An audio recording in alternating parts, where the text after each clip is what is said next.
Brian asesinó a los 19 años a un hombre en situación de calle que estaba durmiendo por donde él iba pasando, y sus padres se dieron cuenta de una manera horrible. Todo esto ocurrió en Colorado en febrero de 2021. Los papás de Brian cuentan que él siempre había tenido gustos por temas relacionados con la muerte y el crimen, pero creían que lo estaba canalizando, queriendo dedicarse a la rama forense. Hasta que un día, cuando Brian salió de casa y su mamá aprovechó para entrar a su cuarto a limpiar, abrió su closet y encontró un contenedor de plástico que tenía bolsas de basura.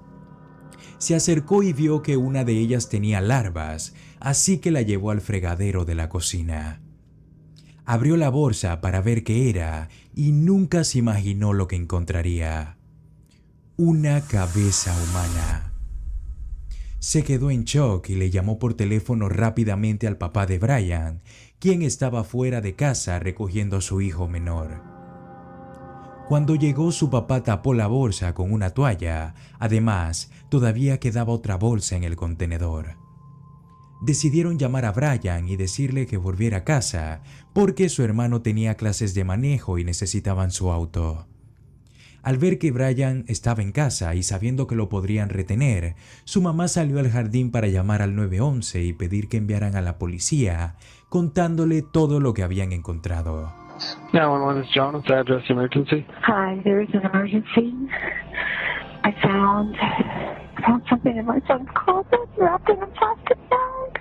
Okay, what was it? I think it's a human head. It's a what? I think it's a human head. Cuando la policía llegó, Brian se mostró cooperativo. Cooperate? I am going to cooperate. Okay, so parents have some concerns of some stuff they may have found in your room? Yeah, I believe so. And what would it be? A human head and hands. El policía fue a la cocina, donde los padres ya habían puesto ambas bolsas a corroborar el hallazgo. Se llevaron a Brian y ni siquiera tuvieron que esforzarse por lo cooperativo que se encontraba. En los interrogatorios, así continuó. En el interrogatorio su papá contó que ya tenía un mal presentimiento, pues días antes se encontró un cuchillo y una cartera con credenciales de un hombre mayor en el auto que usaba Brian. Le preguntó de quién era y Brian le dijo que la halló tirada y planeaba devolverla al dueño. Además, el papá llamó a una empresa de una de las credenciales, pues parecía que el dueño de la cartera trabajaba ahí. Al llamar, dijo que se había encontrado la cartera de un hombre y que si trabajaba ahí, a lo que le respondieron que sí, pero que no se había presentado.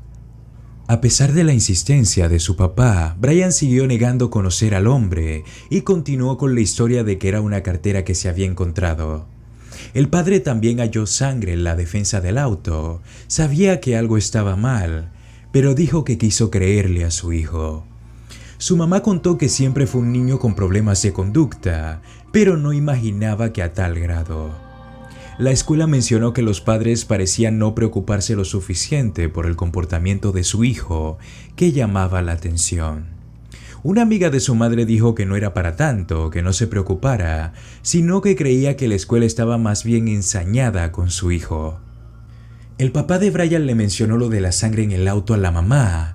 Ella le preguntó a Brian que de qué se trataba, y Brian le dijo que no sabía, que seguramente era sangre falsa de un bote que se le había caído, pues había tomado una clase de efectos especiales el verano anterior.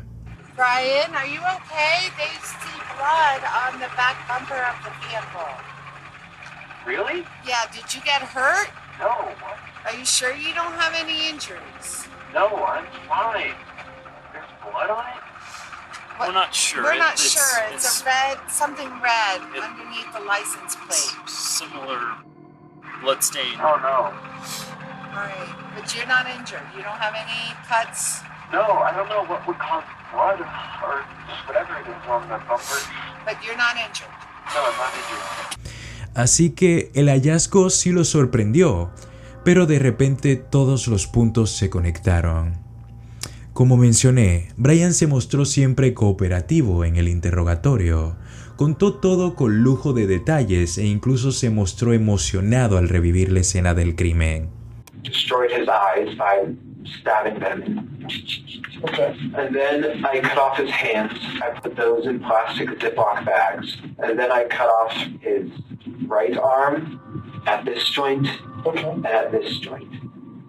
And then at this arm, I tried cutting it here, and then I tried cutting it here. But what happened was I accidentally broke his bone.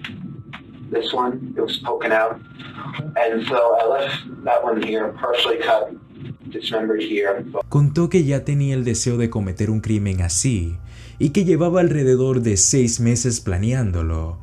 Dijo que buscaba justamente a alguien en una situación vulnerable, pues consideraba que nadie se preocuparía por esa persona. Mencionó que aproximadamente cada 2 semanas manejaba de noche buscando a alguien que pudiera ser su víctima, hasta que en una de estas salidas, mientras conducía debajo de un puente, encontró dormido a Warren Burns, quien lamentablemente terminó siendo apuñalado por Brian.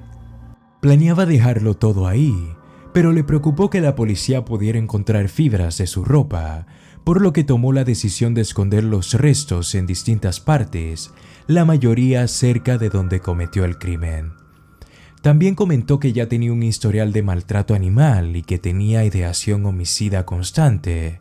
Los detectives le preguntaron si había compartido esas ideas con sus padres, y mencionó que sí, pero que las decía a manera de broma.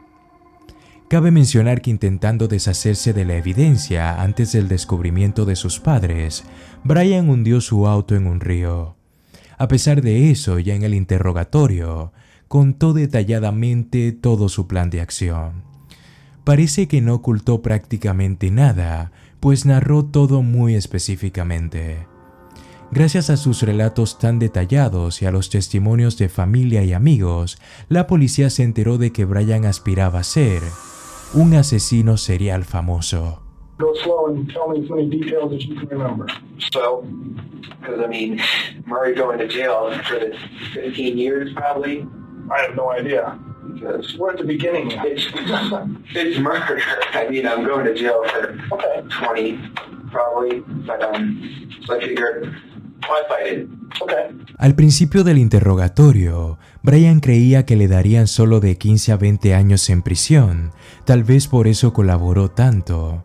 Pero en febrero del año pasado, 2 años después del crimen y a sus 21 años, Brian fue encontrado culpable y condenado al resto de su vida en prisión, más 13 años y 5 meses sin libertad condicional.